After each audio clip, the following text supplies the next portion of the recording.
மழை இந்த வார்த்தை பிடிக்காதவங்க யாருமே இருக்க முடியாது. இதை ரசிக்காதவங்க யாருமே இருக்க முடியாது. போன வருஷத்தில் மழை கம்மி தாங்க. இந்த வருஷம் மழை நல்லா வரணும்னு வேண்டிப்போம். இந்த வருஷம் வெயிலோட தாக்கம் ரொம்பவுமே அதிகமாக இருந்தது. ரொம்பவுமே நம்ம வெயிலில் கஷ்டப்பட்டோம். மார்ச்லேயே ஸ்டார்ட் ஆகிடுச்சு வெயில். நமக்கு பார்த்திங்கன்னா ஜூலை எண்டு வரையும் வெயில் அதிகமாக தான் இருந்தது. ஸோ நம்ம மரம் வளர்ப்போம், மழை நீரை காப்போம். வாய்க்கு மட்டும் இந்த வார்த்தையை சொல்லாமல் நிறைய மரத்தை நம்ம நட்டு வச்சாதான் நமக்கு மழை கிடைக்கும். பொல்யூஷன் கண்ட்ரோல் ஆகும்.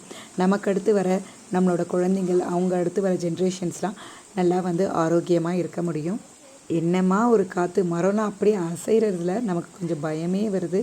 ஆனால் பார்க்குற இடத்துக்கு ரொம்ப சந்தோஷமாக இருக்குது. அட்லீஸ்ட் மழை குளிர்ச்சியாக்குதே பூமியன்னு. ஸோ இனி வர காலம் பார்த்திங்கன்னா மழைக்கான காலம். எனவே நம்ம ரெயின் கோட், கொடை, இந்த மாதிரி அத்தியாவசிய பொருட்களை ரெடியாக வச்சுருப்போம். கரண்ட்டு போடுறதுக்கும் சான்சஸ் இருக்குது. எனவே கேண்டில், மேட்ச் பாக்ஸ், இல்லை எமர்ஜென்சி லைட்டர், பேட்ரி போடுறது, இந்த மாதிரி சின்ன சின்ன விஷயத்தெல்லாம் ப்ரிப்பேர்டாக பண்ணி வச்சுருந்தோன்னா நம்ம ஸ்ட்ரகிள் ஆக மாட்டோம். இயற்கை கடவுள் கொடுத்த வரம், அதிலேருந்து நம்ம என்ன ரசிக்க முடியுமோ, அனுபவிக்க முடியுமோ அனுபவிக்கலாம்.